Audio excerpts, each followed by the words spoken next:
abakunzi basiya bambabarire mbivuge nasiye ubwe ambabarire arumva iki kiganiro impamvu nsabye imbabazi niye bambabarire nsabye imbabazi asiya n'umuryango we habayemo ikintu cyitwa kubura ubwenge nk'umuhanuzi ibyejejwe by'Imana ntimukabihimbwa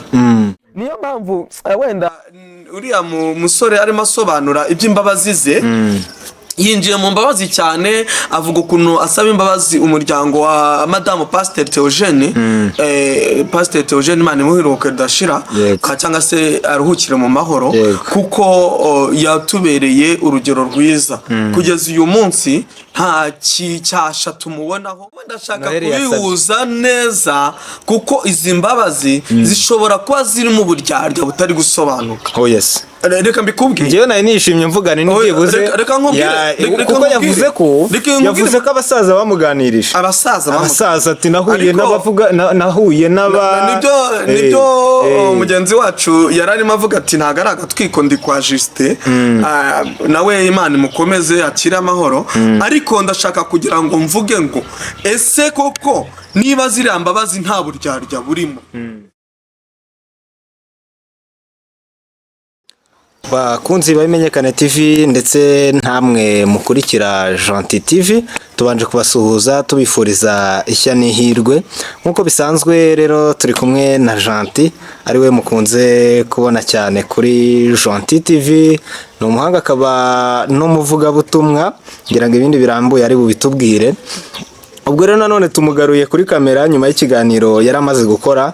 yarakariye cyane abakozi b'Imana cyane cyane ubuhanuzi bari kugenda batambutsa aho yavuze ko bari kugenda babeshyera Imana ngo yabatumye kandi itabatumye akavuga ko rero Imana ije no gukubita indyarya ni ikiganiro cyatambutse kuri Gentil TV ndetse na Bimenyekane TV ubaye utakirebye ushobora kujya mu biganiro byacu ukakireba tubaye ikaze rero ariko mbere yuko tunatangira mubwira ngo niba aka kanya ibintu bitameze neza ndagusabye kugira ngo wizere Imana kuko ishobora byose kandi ku isi turiho ibihe birasimburana uyu munsi biba ari sawa ejo ugasanga byahindutse sibyo Gentil niko bimeze ubwo rero Gentil aka kanya kuri Bimenyekane TV ndetse na Gentil niki uzaniye noneho abakurikiye zino cana Manzi urakoze cyane kuri introduction nziza cyane utanze ku bakunzi ba Bimenyekane TV ndetse na Gentil TV tukaba tugarutse ku kiganiro twakoze mu minsi yashize aho twari turimo tuvuga buryo cy'Imana ije guhana indyarya ije kuvana mu nzira abantu bakomeje kwitirira ngo yavuze kandi itavuze ariko cyane cyane twibanda ku mbabazi zatanzwe cyangwa se zasabwe nibyo naringiye kukubwira Gentil nibyo naringiye kukubwira nyuma yuko uvuze uti rwose niba badafashe umwanzuro aba bigize ngo ni abahanuzi bakitekerereza kubera agatwiko ngo barashaka kurya hiti bakaza kuri kamera bakavuga ngo Imana yambwiye ngo kandi ngari ibintu bateguye uravuga ngo niba bataje imbere ya kamera ngo bihane bagiye guhura n'ibibazo none nabonye ndakeka ni ikiganiro nabonye ku Gasaro ni hehe yego ni ku Gasaro Noheli ari gusaba imbabazi Noheli yarimo asaba imbabazi ku Gasaro zira mbabazi wabonye ariko tutarazinjamo katonde dusenga Imana Imana turagushimye kuko uri Imana nziza tugushimire kuri umukozi w'umuhanga tugushimire ko abanye n'abanyarwanda ndetse n'abateze amatwi ndetse bakanakurikira Bimenyekane TV na Gentil TV tukaba tuje kugira ngo Mana tuvuge izina ryawe twemereye muri aka kanya Yesu cyubahiro kandi n'abandi bose badukurikiye ubaho umugisha kubw'uyu mwanya mu izina rya Yesu Kristo amen nibyo nari ndimo mvuga rero ndimo kugenda nsobanura nuko mu buzima bw'abanyarwanda ntabwo tumenyereye kubona abantu bazana uburyarya bazana abanyarwanda buriya twanga indyarya hari umuntu umwe wigeze kuririmba ikorasi imwe aravuga ngo kubitira izo ndyarya nawe ndamusuhuje dushimire n'uyu mubyeyi tuzaniye agacyari dushimire n'umubyeyi uri kutwitaho reka ngatore mbe nagasomaho tunaganira nanjye ntabwo ndi bubure kugafata kuko amasaha aba yanagiye amasaha aba yanagiye kanateguye neza kararyoshye byahata nibyo nari ndimo mvuga rero ndi kuvuga ukuntu abantu barimo gutanga ibiganiro bitandukanye ariko mbere yuko mbyinjiramo manzi unyemerere tubanze dusome muri Matayo igice cyaho cya 7 duhere ku murongo wa mbere tugeze ku murongo wa 6 haravuga ngo igice cya 7 muri Matayo haravuga ngo ntimukagaye abandi mwiretse ngo ntimugacire abandi urubanza mu mitima yanyu kugira ngo namwe mutazarucirwa kuko urubanza muca ari rwo muzacirwa namwe urugero mugeramo ari rwo muzagererwamo namwe niki gituma ubona agatotsi kari mu jisho rya mwene so ariko ntiwite ku mugogo uri mu jisho ryawe cyangwa wabasha ute kubwira mwene so uti henga ngo utokore agatotsi mu jisho ryawe kandi ugifite umugogo mu jisho ryawe wandyarya we banza ukuremo umugogo uri mu jisho ryawe kuko ari bwo wabona uko utokora agatotsi mu jisho rya mwene so ibyejejwe by'Imana ako kantu mugashiceho umurongo ibyejejwe by'Imana ntimukabihimbwa kandi n'imarigarita zanyu ntimukazite imbere y'ingurube kugira ngo zitaziribata maze zikabahindukirana zikabarya reka tuvuge ko aya magambo ni ukuvuga ngo ahangaha ubwo Yesu yabwiraga abigishwa ndetse n'abandi bose bavuga ati ntimukagaye abandi mwiretse cyangwa se mbere yo kureba umugogo uri mu jisho rya mugenzi wawe banza urebe uri mu ryawe kuko urabizi ko iyo utareba neza ntabwo ushobora kubona ikibazo kuri mugenzi wawe cyangwa se dushobora kuvuga ngo ni hahandi ngo mu gihugu cy'impumyi ngo ifite rimwe n'iyiyobora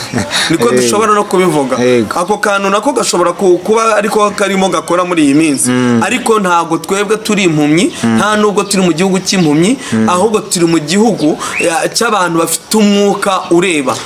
niyo mpamvu nshaka kugira ngo twinjiremo neza turebe ngo ese koko abantu bari kwigira indyarya bakajya kuvuga ngo Imana yabatumye nibyo twavuzeho bushize ubu ngubu ukajya kureba mwene so ibyo ari gukora kurenza wowe ibyo uri gukora niyo mpamvu wenda uriya musore arimo asobanura iby'imbabazi ze yinjiye mu mbabazi cyane avuga ukuntu asaba imbabazi umuryango wa Madame Pasteur Theogene Pasteur Theogene Imana imuhiruke dashira cyangwa se aruhukire mu mahoro kuko yatubereye urugero rwiza kugeza uyu munsi nta cyasha tumubonaho gishobora gutuma tuvuga ngo Pastor yasize ikibazo runaka Imana imuhiruko ridashira ngewe nashaka kubaza iryo jambo utubwirira komeye cyane yego ahubwo urabihuza gute mbere yuko tugera kwa Madame Pasteur warugeze urabihuza gute n'izi mbabazi ngewe ndashaka kubihuza neza kuko izi mbabazi zishobora kuba ziri mu buryarya butari gusobanuka reka mbikubwire ngewe nari nishimye mvugana n'ibyibuze kuko yavuze ko abasaza bamuganirije abasaza ati nahuye nibyo mugenzi wacu yararimo avuga ati ntago ari agatwiko ndi kwa Juste nawe Imana imukomeze akire amahoro ariko ndashaka kugira ngo mvuge ngo ese koko niba ziriya mbabazi nta buryarya burimo kubera icyo atakwegera abantu yakoshereje akabasaba imbabazi zivuye ku mutima ese koko niba wowe wumva warakoze ikosa ku Mana ndetse n'abantu yego n'abanyarwanda dukeneye kumva imbabazi zawe ariko birashoboka ko ushobora kugarura izo mbabazi ari agatwiko kagakomeza ni procedure rega manzi ibintu abakozi b'Imana bari gukora muri iyi minsi bimeze nk'amaseri ubwo waba ushatse kuvuga ko n'amaseri iyo uzarebe iyo warebye seri ya mbere wifuza kureba iya kabiri ese bizarangira gute bizagera hehe ngewe ndashaka kugira ngo mvuge ziriya mbabazi yasabye niyo wakurikiye neza harimo amagambo akomeye ariko noneho nkagaruka ngo ese ko yavugaga mugenzi we wafashe audio arimo kumushinja yuko yavuze amagambo mabi yavukoresha amagambo atereme ngewe ntashobora gukoresha arimo kuvuga ngo ntabwo yahagarara ngo n'amagambo ameze ukuntu sichaka kubivuga ngo nago ari jambo akunda kuvuga asubiramo igihe kinini avuga ati ntabwo nzemera dayimoni yicara anya icyo kintu nicyo ntashaka kuvuga manzi nawe rwose ngo ku meza ngo y'Imana ngo dayimoni ngwirinya ku meza y'Imana please reka manze nkubwire warushije iki uwo muntu wakoze audio ese wowe wamurushije iki ese iyo ubonye umuntu akora nabi kuki wowe ukora nabi kuki ushaka kugira ngo niba avuga amagambo mabi nawe uvuga mabi ushatse kuvuga ko kuba uriya yaramwohereje audio amubwira ngo uzabenure uzagire gute juste nawe yarengejeho hano ntabwo yari kubivuga muri ramvugo ramvugo kandi akunda kuyikoresha cyane iriya mvugo umukozi w'Imana rwose unyumve neza ntabwo nabirenzaho nta nubwo nanabitindaho sinjya ngaya n'umuntu Imana yasize amavuta simbizi naho wasigiwe ariko icyo nzi cyo ngewe nuko umuntu uvuga ijambo ry'Imana wese ndamwubaha ese wowe niba uri kuvuga amagambo mabi yigereka kuyo mugenzi wawe yavuze wowe uri kumurusha iki ese izo mbabazi zikurikiye ayo magambo mabi zo zirasobanura iki ibyo tubyumve neza bakozi b'Imana uyu munsi murimo murahaguruka kujya muri ako gatwiko tutaza kariko murimo murashakira indamu aho zitaboneka ese Gentil ibyo kuba bivugwa ko iriya audio yahawe na Theogene yahaye Noheli yayisohoye yamuvuyemo ngo Dio niyo babyumvishe neza ngo Dio ngo yarayimuhaye noneho ngo arangije ngo batabyumvikanyeho ngo kuki se we yayifasha akayiha Pastor Claude please reka maze nkubaza yashatse kugisha inama ngo aragisha inama yohereza ibintu biba ari gukwiza ibigamba ari gukuza ibintu bitari byo iyo audio nawe wakoze ikosa ryo kuyifata ukayihereza Pastor Claude niba ari we yoherereje musabira imbabazi ku Mana musengere ugende uyijugunya ahantu wiyikora wiyipubliya ngo abantu bose bayibone ngo yashaka gusobanuza ngo amenye ngo kubenura arasobanuza kubenura ntago ari umunyarwanda tubanze tuvugisha ukuri wowe ngazi ko kubenura ngari kubona ngo ya modoka ngiri kubenura nafata ibyo ye kujya gushaka ubwenge bwinshi rega ibintu bije mu bwenge bwinshi birapfa manzi ibintu bije mu bwenge bwinshi nawe wabitinda wasanga ari kagatwika reka njye nkubwire ntabwo nemeranya namwe iyi imikino yo gukina ku bakozi b'Imana ntago ariyo niba wabibonye mu mbabazi ze yashakaga kugira ngo yerekane yarameze nk'umuntu urimo guha ubutumwa mugenzi we Theogene ameze nk'umuntu urimo nawe kumutokinga ariko se ndi gushaka kubaza ese Theogene wowe niba warakoze audio ukayikora ikaguca we yaragambiriye iki ariko hari ikintu nabonyemo manzi bari abantu babiri barahanganye bari abantu babiri bameze nk'abarimo kurwanira intebe runaka iyo ntebe muri kurwanira ni nabyo umunyamakuru yamubajije muri kiriya kiganiro aramubwira ati kuba ira audio warayitanze bigaragara yuko ushaka kumusebya kugira ngo ujye mu mwanya we nuko ngo muri makeya umwe arimo gukora ikintu gituma umwe avamo nibyo byandi ejo rero navuze reka mbigarukeho ejo nahoze nkubwira ukuntu hariho gutubura kwinshi umuntu rero wabashije gutubura akarya rimwe agatuburira manzi akabona biremeye kwa kuna bango sunika ngo iyo message ngo ohereza ngo nohereje amafaranga ngo arayobye ngo yohereza iwanjye iyo abikoze rimwe arashyokye wabagereranyije nabo bateka mutwe ba MTN njyewe ndi gushaka kubaza Theogene ndetse na Noheli ese iyo mwifashe mukifata mukagumya gukina imikino tutari gusobanukirwa ibyo bintu bizabagiza kuki mbese kuki umwe ashaka kuvana mundi ibyo ari navuze ngo basigaye barwanira kujya mu bipango by'abakire kuko bari abahanuzi uri kunyumva neza barashaka kugira ngo babahindamu kwera guhanura noneho ikindi kintu cyagize cyansekeje nuko buri wese ashaka kwiyitirira ubuhanuzi runaka bwasohoye manzi niba manzi cya pastor runaka yabonye imodoka ndashaka kugira ngo nerekane ko ari nge wayihanuje birabamarira iki ushatse kuvuga ko numvishe muri kiriya kiganiro avuga ngo njyewe ngira amanuka ya Juste ni nge wayihanuje na Juste ugenda umubaze niba atari nge wayihanuje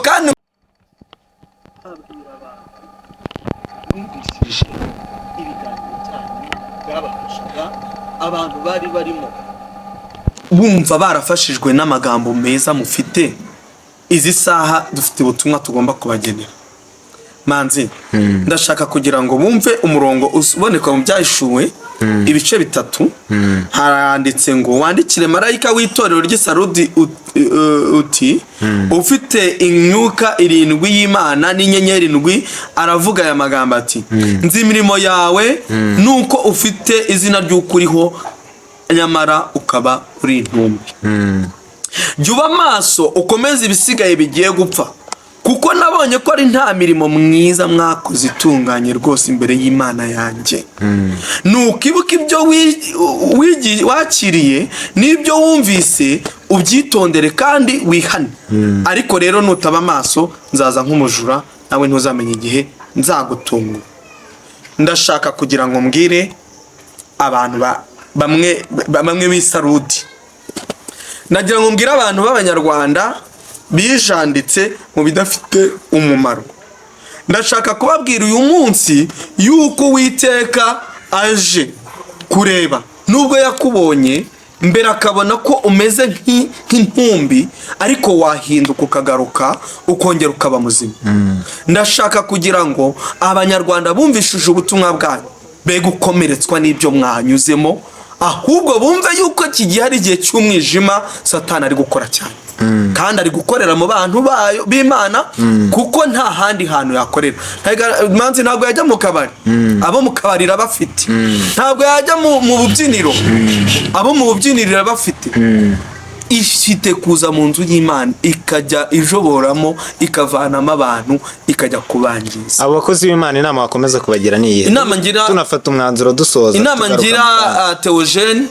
ndetse na Noheli n'abandi bahanuzi muri rusange. Mwese mwahanuye ibintu bikagenda bikora mu mitima y'Abanyarwanda bikababera byiza. Ubu mukaba muri kugaragara kuri social media muri gusenya ibyo mwubatse, bari guhangana kugira ngo muri guhangana aho kugira ngo mwunge ubumwe. Ndi kubabwira ngo muhagarare, nimureke gutwika kuri social media muzana amagambo adafitiye umumaro Abanyarwanda. Abanyarwanda dukeneye umwuka wera, Abanyarwanda dukeneye amagambo mazima, ntago dushaka ayo matiku yanyu. Niba uri umunyabyaha ufite ibyo ukora birakureba, ariko wibizana kuri social media kugira ngo usenye Abanyarwanda. Gumana twari dufite umuntu wenda ndi gusoza, twari dufite umuntu watuyoboraga nkera nkiga préfet des études de discipline, akajya tubwira ngo niba ufite ingengabitekerezo ya jenoside genda ucukura umwobo wubikemo umutwe uyirukemo nurangiza ugaruka uri muzima. Namwe reka mbabwire, niba mufite amagambo yasenya Abanyarwanda nimugende mucukure imyobo muyashyiremo muyatabe mugaruke muvuge ibizima. Manzi ndumva aricyo nababwira. Reka tugane ku musozo tunagaruka mu kanya mu kindi kiganiro. Ndumva wasenga ubundi tugasoza. Urakoze Mwami Yesu, umwuka wawe turabusabye kugira ngo umanuke nk'uko wamanukiye mu ntumwa, umanukire mu mitima y'Abanyarwanda, abahanuzi, abashaka kugukorera. Reka ne kuvuga ngo nabiyite abakozi bawe, kuko nibashaka kugukorera uzabakoresha. Nyemerera muri aka kanya umwuka wabakoreshe iby'ubutwari, bace bugufi babashe kwihana by'ukuri mu izina rya Yesu Kristo. Amen.